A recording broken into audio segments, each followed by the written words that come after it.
Autism awareness series में आज के वीडियो में हम लोग बात करेंगे कामिंग स्ट्रेटजी के बारे में।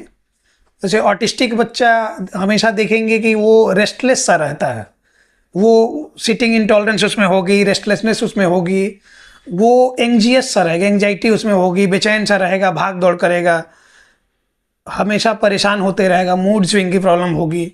तो ये सारी प्रॉब्लम्स हैं और थेरेपी में आप रेगुलर बेसिस पे जा भी रहे हैं, लेकिन 22-23 घंटा तो बच्चा आपके साथ रहेगा।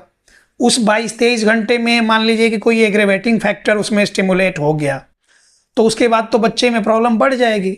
अब वो आपसे कंट्रोल में नहीं आ रहा, संयोगवश आप रोड पे लेके निकले हैं, कहीं बाहर मॉल में गए हैं, किसी रिलेटिव के यहाँ गए हैं, अब आपसे कंट्रोल होगा नहीं, तो फिर बच्चा क्या करेगा कि अब आपको परेशान करेगा, आपको समझ आएगा नहीं कैसे इसको कंट्रोल करें।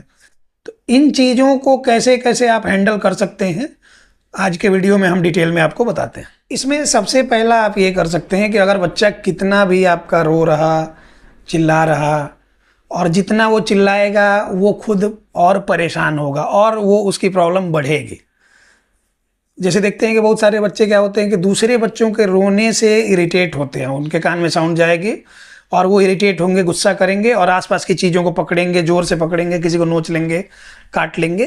तो इस तरह की प्रॉब्लम होती है। मतलब उसमें स्टिमिंग बिहेवियर्स तो हैं ही, ऑटिस्टिक बच्चा है तो उस बच्चे को ये करने के लिए, उसको काम डाउन करने के लिए सबसे पहला काम ये करेगा, अगर बच्चा रो रहा है, चिल्ला रहा है, सेंसरी इशू की वजह से ऐसा होता है, सेंसरी इशू उसके कुछ पॉइंट्स एग्रेवेट हो गए, उसकी वजह से ऐसा हो रहा है, ट्रिगर हो गया, तो बस उसमें सबसे पहला काम कि आप क्या करें, दोनों हाथ से उसका कान ढक दीजिए और कान ढक के 5-7 सेकंड तक होल्ड कीजिए, फिर छोड़ दीजिए।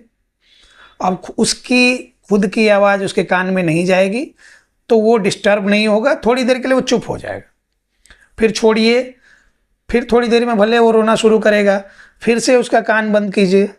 ऐसा करके 10 रिपीटिशंस कीजिए, 5-7 सेकंड तक होल्ड कीजिए, काफ़ी हद तक रोना उसका कम हो जाएगा। दूसरी चीज़ ये कि उसका हेड कंप्रेशन कीजिए। हेड कंप्रेशन करेंगे तो ये एक तरह से डीप कंप्रेशन का टेक्निक है। इससे बच्चा काम डाउन होगा, वो उसको रिलैक्सिंग फील होगा, तो धीरे धीरे वो चुप हो जाएगा। इसके अलावा फिर आप आते हैं तो ये फेस कंप्रेशन करें। फेस कंप्रेशन प्रॉपर करेंगे, धीरे धीरे करके एक जगह पे कंप्रेस किया, 5 सेकंड होल्ड किया, छोड़ा, फिर यहाँ आए 5 सेकंड होल्ड किया, छोड़ा, फिर इधर आए 5 सेकंड होल्ड किया, छोड़ा। ये पूरे फेस में आप ऐसे कंप्रेशन करके 5 सेकंड होल्ड करेंगे, छोड़ देंगे, 5-7 या 10 रिपीटिशन कीजिए। ये सारी एक्टिविटीज़ मुश्किल से 10 से 15 मिनट की एक्टिविटी है और इस 10-15 मिनट में बच्चा पूरी तरह से शांत हो जाएगा, बिल्कुल वो नॉर्मल हो जाएगा, किसी भी तरह की कोई प्रॉब्लम नहीं ये करेगा।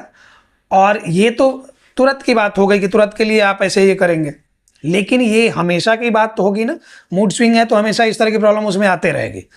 तो फिर उसको ये करने के लिए आप डीप टिश्यू कंप्रेशन का हमने एक वीडियो में डिटेल में बताया था कि डीप टिश्यू कंप्रेशन कैसे करते हैं, वो करेंगे। इसके साथ साथ आप नेल कंप्रेशन वगैरह आता है, उसमें ये करेंगे। सेंसरी स्टिमुलेशन की एक्टिविटी बिल्कुल भी ना भूल। सेंसरी स्टिमुलेशन में खासकर टैक्टाइल स्टिमुलेशन, जैसे बच्चा रो रहा है तो अब क्या है कि उसका सेंसरी इशू अभी बढ़ा, उसकी वजह से कुछ पॉइंट ट्रिगर हो गए, उसकी वजह से उसको डाइवर्ट करने के लिए हम लोग क्या करेंगे कि एक आइस क्यूब लेके और उसके कहीं नहीं, एक कपड़े में लेके डाल दिया यहाँ पीठ में उसके, वो आइस जिधर जिधर जाएगा बच्चे को अब वहाँ पे स्टिमुलेशन होगा, तो वो उधर उसका ध्यान बढ़ जाएगा।